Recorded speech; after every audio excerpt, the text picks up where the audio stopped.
আপনার বাইকের ভিসা হয়েছে, আপনি আই একখানা জড়ায় ধরবেন, তার আদর করবেন। আপনি আই এমন একটা কথা বলছেন, এত বড় পোতা যেত না। আরে বেটা তুই যে টাকা দিবি, যার কাছে দিবি সে যদি আবার মাইরা দেয়, টিয়াটা কিলে মারবো ভাইয়া। বেগুন কি আপনার মতনই আরাদিন খালি ধান ধান। দাদু টাহা মারবে না, নেহালের কাছের লোকের দ্বারা টাহা দিতে আছি, সে টাহা মারবে না। সে আমার কি বলছে, বলছে তোমার কাগজপত্র সব তৈরি হয়ে গেছে, তুমি কাতার দেওয়ার ভিসা পাইয়া গেছো, আমি চইলা যাবো। ঠিক আছে মারবো না বুঝলাম, তুই টাকা দিবি, টাকা পাবি কই? টাকা আমি পাবো, আমি ঠিকই জোগাড় করে নেবো, আপনি চিন্তা করতে হইবে না দাদু। কার কাছে পাবি, কেডা দিব তোরে টাকা? সেটা আপনাদের বলতে হইবে না, আমি বলবো না। হ্যাঁ। বেটা তোরে কইলাম দুই ভাই মিলা এইখানে কিছু করি, সেটা শুনলি না, আরে খাওয়ার লেগে রেডি হইতেছ, যা খা।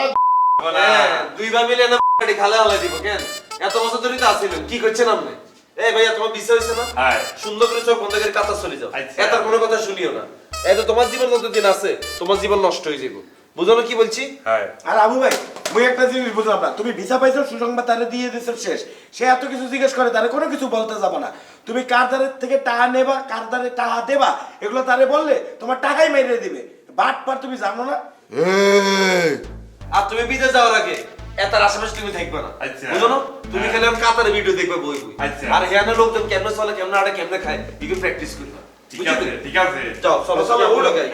দাদু আপনি অলক্ষীনে কথা বলবেন না, আপনি শুধু আমার জন্য দোয়া করবেন, বললা দিলাম। এই ভাইয়া রবীন্দ্রনাথের ছোটবেলা হরেন, তাও কিছু শিখতে পারবেন। ধরেন এটা হরেন, শিক্ষণীয় জিনিস। টোটালি বিদ্যা, আমি বিদ্যা। সিঙ্গেল গাই। বিদেশ চলে যাবো। কাকি আসসালামু আলাইকুম। কাকি আমার তো ভিসা হইয়া গেছে, আমি তো বিদেশ চলে যাইতে আছি। হ্যাঁ? কাতারে চলে যাবো কাকি আমি। আলহামদুলিল্লাহ। দেখছো আমি কইছিলাম না যে তোমার বিদেশ যাওয়া হইবই। ময় মুরব্বির দোয়া কামে লাগে, বুঝছো? আর কাকা কইছিলাম কই? কি আল্লাহর উপরে ভরসা করবা। কাকা দেখছো? কই? কাকা! আছে। এ কাকা! আর বাইচে দেখা যাও, এই যে। আরে কি হইছে, এত চিল্লা বললি কি? আরে আহো, এই যে। কাকা আসসালামু আলাইকুম। কাকা আমার তো কাতারে যাওয়া হইয়া যেতেছে, ভিসা হইয়া গেছে আমার। আলহামদুলিল্লাহ আলহামদুলিল্লাহ, বাবা বহুত খুশি হয়েছি, বহুত খুশি হয়েছি। আমি তো কাতার চলে যাচ্ছি আছি। আলহামদুলিল্লাহ আলহামদুলিল্লাহ, আমি মিয়া বহুত খুশি হয়েছি। এই আরে কান্দো কি লেগে আমি এত খুশি সংবাদে?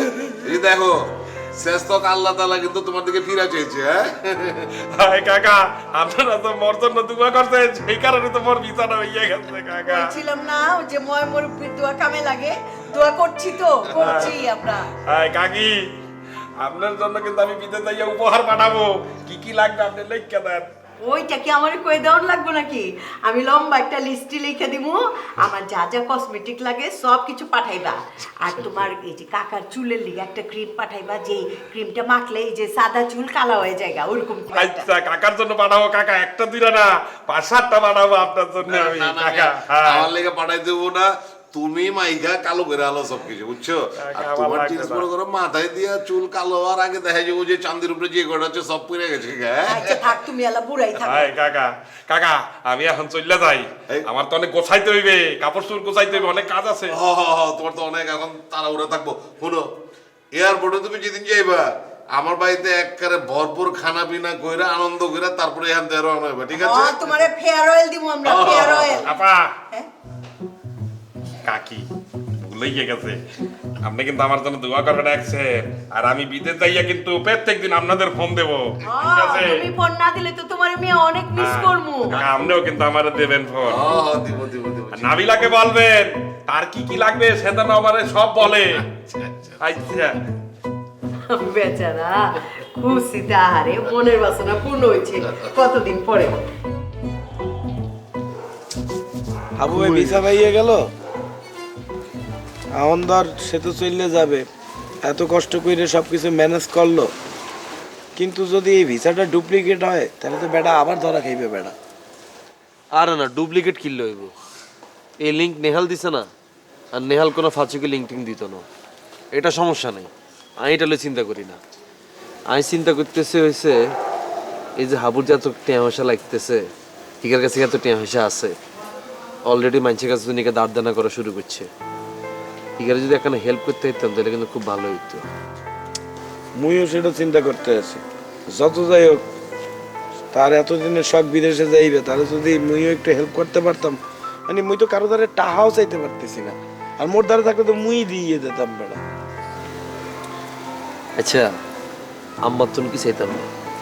আমার কাছে চাইলে আমারা যদি কই যে আম্মা এত না বিপদে হয়ে গেছে এই অবস্থা, আপনি কিছু টিয়া পয়সা দেন, হাতালে খুব উপকার হইব। আরে না না না, আন্টির কাছ থেকে টাহা চাওয়া যাইবে না। বোরান চুনা লাগানোর পরে এমনি আন্টির কাছ থেকে এক গাদা টাহা নেছো, সেই টাহা এখনো শোধ করতে পারি না আন্টিরে।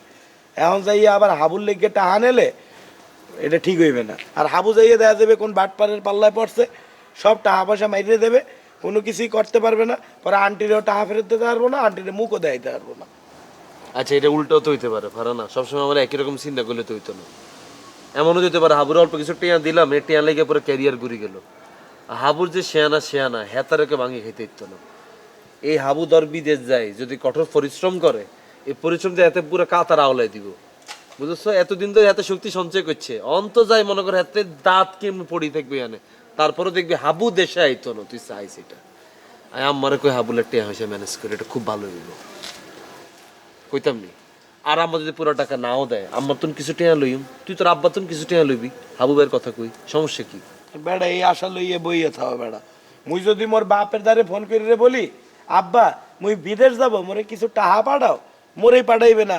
আর কোনখানকার কোন হাবু তারে টাহা দেবে সেন তুই মোর বাপরে? আচ্ছা তোর বাপে গিয়ে রুম কাজ তাই কছেন, এত জায়গা জমি এগুলো কি কবরে নিয়ে যাইবে? বেড়া মোর বাপের দোষ না বেড়া। মুই ছোট থেকে মোর বাপরে যেই অত্যাচার করছি বেড়া, সে মোরে বিশ্বাস করবে কা? হ্যাঁ, মুই বেটা স্কুলে পড়াকালীন স্কুলের বেতন মাইরে দিছি, প্রাইভেট পড়তে গেছি স্যারের টাকা মাইরে দিছি, কলেজের বেতন মাইরে দিছি। মুই মোর বাপের কোনো পাঞ্জাবির পকেটে কোনো টাকা পয়সাই রাখতে দিতাম না। মুই মোর বাপের ব্লেজার লইয়ে বেচতে পর্যন্ত দিছি বেটা, সে মোরে বিশ্বাস করে টাকা দেবে কে? সি তোর শৈশব কৈশোর তো পুরো শেষটা ছোটের মতো না কাটছে, এরম কিনলে তুই তুই আর শৈশব কৈশোরটা দেখ। আব্বা আমারে যেটা বলছে আমি মনোযোগ দিয়ে এটা শুনছি, আর ক্যারিয়ার আমি গোছালাইছি এটা নেই। বরং চোর দেখলে পুরা গোষ্ঠী মিলে চোর হিটেতাম। এলাকার সমাজের মধ্যে কোনো চোর থাকতে ইতো না। কি চোর থাকবো কেন সমাজে? তুই যদি হে আন্ডারে হইতে তোরও হিটাইতাম। তুই আর শিমুল মিললে পিটাইতি না?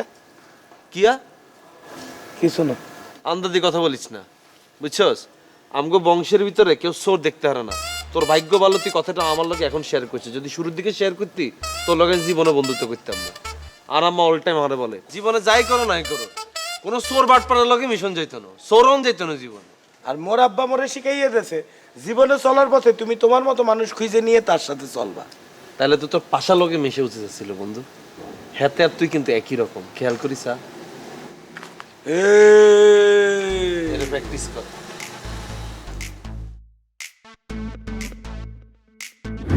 লাগাও না আরো জোরে ব্যাচেলার পার্টি সং, লাগাও না আরো জোরে ব্যাচেলার পার্টি সং সং।